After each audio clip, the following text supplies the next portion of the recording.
What's good, YouTube? It's your boy Mike Lethal. I watched a little bit of this CJ So Cool reaction. I mean, interview. It's an interview, and he's talking about how his life is. Shout out to Say Cheese. I watched. I used to watch it a lot. I've been sleeping on them. I used to watch it a lot. Now I see they getting bigger. I just need to tune in more. I really need to just tune in to a lot of people on YouTube. Like CJ So Cool, I've never really watched him. I maybe watched him like once or twice, like years ago, and it looked like, man, his success is getting bigger, man.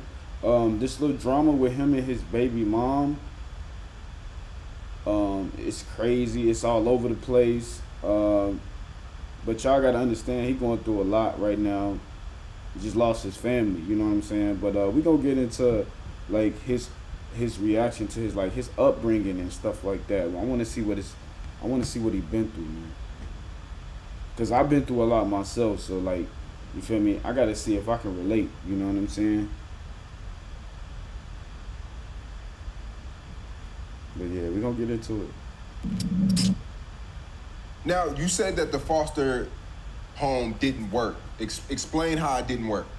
Well, it was a lot to do with I would like to call racism. The people that were raising us in the foster care, it was more so a check. So it was me and my little brother. They were more concerned with getting paid versus taking care of us. Damn, he hitting it hard. He going in. Um, um, I know I said I was gonna tell y'all about what my life and stuff like that. Like, um, later on when the YouTube people come, when I get more views and I get more likes and subscribe. But I'm gonna just let y'all in a little bit. Um, he just said he was in foster care. They were mistreating him. He was mistreated. Um, yeah. So me growing up, I was in group homes. I'm from Chicago. I'm from the south side of Chicago. I grew up in group homes. I think somebody was telling me. I seen it in the comments. He's from Indiana. So yeah, that's not even far. Like, shout out to Indiana. That's like 2 hours, 2.5 hours away, depending on where you're going. Like 3 hours, whatever. But yeah, I've been to Indiana a few times. It's kind of rough out there. I ain't gonna lie. It's it's it's kind of bad, similar to Chicago a little bit from when I went, what I seen. But yeah. So yeah, I grew up in group homes. I was moving from home to home. When I was 10 or 11, I got adopted. Um, so yeah, like I know exactly what. But we gonna keep on going. It ain't about me. And when the social worker would come, I couldn't hold back. I've always been the same person. I'll just tell the truth. When they would ask me, I would already be coached by the foster parent. Say this, say this, say this. Don't say the truth. And then when they would come, the social workers, I just let it all out. We're getting treated so wrong. I haven't ate today, whatever it was. I would just let them know. The roof is raining in my food. Like, I remember everything in detail. It was so horrible. Yeah, I've been there, man. I've been there. I've been starving. Like, like, you go to some people, foster people. They'll starve you, abuse you, beat you. I done been through it all, man. I know what he talking about. So he touching home when he talking like this. You know what I'm saying? He telling the truth. Like, they'll tell you, like, oh, say this, say that, say this. Actually, shout out to my brother. We were being mistreated in one home, and he just said something. Like, it was just like, me and my sister, we were young, so we were scared to say shit. We were just, you know what I'm saying? They was telling us what to say. My brother was like, nah, like, we don't eat no more. Like, I'm getting skinny. Like, you know what I'm saying? Like, you can see my bones. Like, I'm fucking not eating. Like, help me. Like, I need to be out of here. I need to be here. So like, shout out to my brother. We've been to a lot of homes. Definitely been mistreated in a lot of them. So I know what he talking about, man. Definitely know what he talking about. The social workers took us out of the situation. They contacted my real family, and that's how my grandmother adopted us. Okay. So there were days they would starve you. Starved ain't the word. I remember the only entree we had. The entree was the ABC spaghetti, oodles and noodle, whatever you call it, right out the, what do you call it, Chef Boyardee can. We ate that so much, I was literally eating metal out the cans because we was eating it out the can. So that was so horrible. That's why I treat my kids and my girls' kids the way I treat them, because I already been through it. Where people are only concerned about a check and not about the well-being of the child. So seeing all that, it was like, okay, not only am I gonna make myself professional, but I'm gonna be the best dad, best stepdad I could possibly be. So that's where all that came from. The way I was raised, the way I was brought up, it all tied into who I became. You recently just said that your mom was on drugs, heavy on drugs. Heavy. She missed my whole life. And literally, I'm not making this up. My mom, okay, let me say, my mom, she was in Las Vegas when we were in Gary getting taken care of by my grandmother, which is her mother. And she was doing her thing, scamming, whatever she could do, counterfeit money, stealing from the store. She was lit. And she got caught, and then she went to prison. We never seen her before in the prison, but we definitely didn't see her after. So now that I became this person, my mom came back into my life. I'm seeing these so-called leeches. You know, I don't want to talk bad on my mom. She still was my biological mother, but I will tell it to her face. I feel some type of way now. That's usually what happens when you do something with your life. People come out of nowhere and they want to be a father or a mother or a cousin. You know what I'm saying? They, especially when they're related to you and shit like that, they just want a piece of what you got. You know what I'm saying? They try to use you. Shit crazy. It's just life, I guess. You weren't there. I had to grow up this way because you weren't there. Imagine being raised by your grandmother and your great-grandmother, and you're living in the 90s, and they're from the 40s, the 20s. My great-grandmother was born in 1929. So I was being raised under a whole other genre. I would go to school in elementary, I'm singing The Temptations, everybody's singing Biggie and Tupac. I didn't even know who the freak Tupac was. Tupac, Biggie, I got sunshine on a cloudy day. I was at school on my knees singing to every girl. So I was raised this way, and it's like, I was the kid with the tight pants on, with the ashy elbows. I didn't have a drip because what was drip? My grandmother didn't care about the 90s swag. I didn't know about FUBU until high school. Rockaware, all those things that everybody else, Jordans, what? I had my LA Gears on or whatever Payless was selling. So I literally went through it. I mean, but I'm not ashamed to talk about it. Obviously, I'm gonna be open with you guys because a lot of people that see me now, they don't see any of my past. So they call me a flexer and I do too much and I stunt too much and I'm flexing on my fans, but they don't understand the upcoming. When someone comes from absolutely nothing, the bottom, and they get anything, they're gonna be ecstatic about that, and that's me. I'm excited about my fame, my success. I made over $10 million just making myself a YouTuber. No one came up to me and said, you should be a YouTuber, here's a check. I just started making videos, posting videos, and then went up from there. Actually, my little brother Jinx, he put me onto that. I don't mean to jump too far ahead in my life because obviously there's a lot of steps, but before I became a YouTuber, my little brother, his name is Jinx, he already had a YouTube.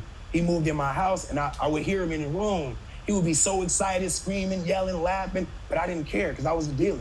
I dealt craps and blackjack. So when I came from Gary, well, while in Gary as an adult, after the military was over, I got the trade of card dealing. So I dealt blackjack, excellent dealer, and then I learned craps, excellent dealer, and then all of the employees was telling me, you and your energy, you belong in Las Vegas. You belong in the mecca of gambling because you are not regular. So my whole life, everyone told me you're not regular. And the only reason why I wasn't regular is because of the way I was brought up. I didn't want to go back to that. So I knew that being regular would probably keep me in that poverty situation. So I had to be outlandish with everything. So that's how I am. I'm still like that today. So I moved from Gary with that experience of being a dealer, went to Las Vegas, landed a job at Caesars Flamingo so fast that my family couldn't believe it. Now I went from making $12 an hour to $40 an hour. Now I'm really feeling myself. So now that's when my Instagram came and I'm on there flexing. I didn't have a YouTube yet. So the way people see me now, I've always been like this. As soon as I got a taste of that money, I had to be like that. Right. So at what age did you realize that your mom, it wasn't normal? I think I didn't care until she came back into my life. Because where I'm from, this story I'm telling is the norm.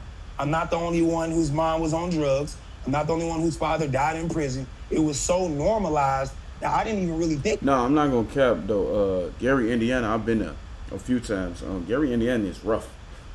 I'm not gonna lie, it's rough. It's not like out on the south side of Chicago, but it's like it's very rough. So I definitely know like what he talking about. They be out there in the corners, like prostituting all type of shit. Like it's tough out there.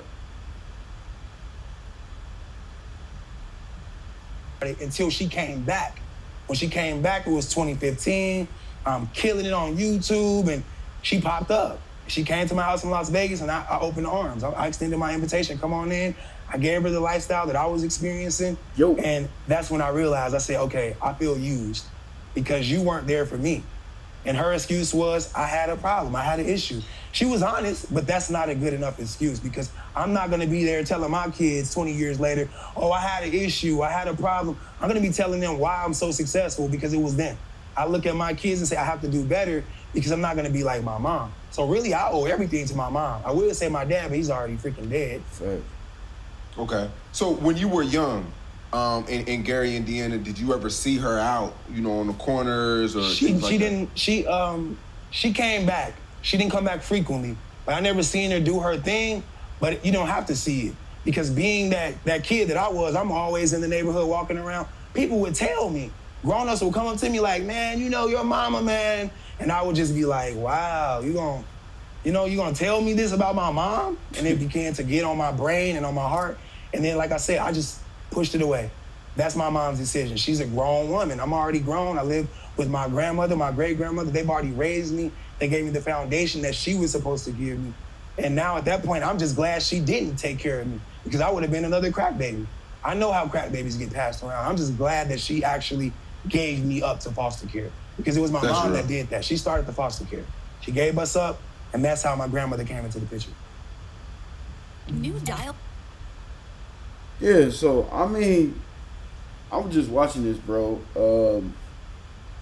His mom didn't make him successful. She kind of did because if it wasn't for her putting him in foster care, none of this would be. You know what I'm saying? Like, I don't know. I went through the same situation. You know what I'm saying? I grew up in Chicago. It was rough. Went through foster care, going from home to home, being mistreated. Like, I know exactly what he's talking about. So, like, yeah, I feel him shit. Like, my mom was on drugs. Her mental wasn't there. So, like, I definitely know what he's talking about. But, yeah, I mean, shit, that's just life, man. Everybody go through something worse. You just got to make the best of it, and you see him now. Look what he did, man. He made the best of that whole situation he was in. Like, he took that instead of like taking that and being sad all the time and every day. He took that and went to grind with that shit. And look at him now. And I see people in like I don't really know him much. Like, I haven't seen like. I don't watch him. I don't think I'm subscribed to him, but he definitely got a subscription from me. But yeah, like, I see people in the comments about the drama going on, and they like, oh, he not, you know what I'm saying? Like, oh, he always flaunting his money, and he do this, he do that. Like, it's like, bro, like, y'all don't know like how it feels to like come from nothing, and then like you ain't gotta ask nobody for shit. Like, you got cars, you got clothes, you got shoes, you got a roof over your head. Like, I've been homeless before, bro. I know how I feel. Like, that's different. Like, he got every right to be cocky. Like, he got every right to brag. He got every right to just like be humble. He like, so many people throw the word cocky so much. It's just like, he just happy. Look at him, man. He got the chains, he got the cars, he got the clothes, he got the family, like, he got the kids. You know what I'm saying? Like, he was just it's just all of it's he grateful. He know where he came from. he made something of that. Like, I don't understand it, bro. Like, shit crazy. Like, and people like bash him and shit like that. But it's like, you ain't really popping if you ain't got people that's gonna hate on you and that's gonna, you know, you got people that in the background, they a little jealous of his situation and wish that their situation was better. Man, at the end of the day, I'm proud of him. I don't even know the guy, man. He from where? He from over here. You know what I'm saying? Where I'm at. You know, in Illinois. So like, I'm proud of him, man. I don't know who he is, but I'm proud of him. If I ever seen him, that's what I'm gonna tell him. But yeah, we gonna get done with this. This is it for this reaction. Man, I'm about to do the Bully Juice Challenge day 37 today. It's getting tough, man. I ain't gonna lie. Today it's a little annoying. It's the I did it. It was in one of the challenges before with the 20-minute workout. It's two of them. It's the same workout 2 times. So I gotta knock that out. I'm probably just gonna do one video for one, cause I ain't gonna do video for all of them. I just knocked out 2 videos so far today on YouTube. Y'all, man, get me to 100 subscribers, man, by the end of this week, man. I deserve it, man.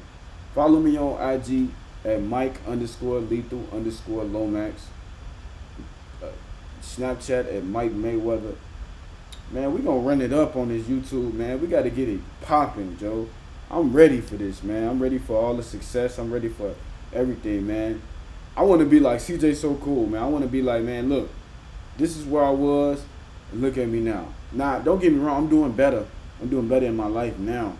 But, like, compared to, like, this YouTube money and all this shit, like, man, I could be doing a lot better, man. But, yeah, I'm going to get up out of here, man. I'm finna do this reaction.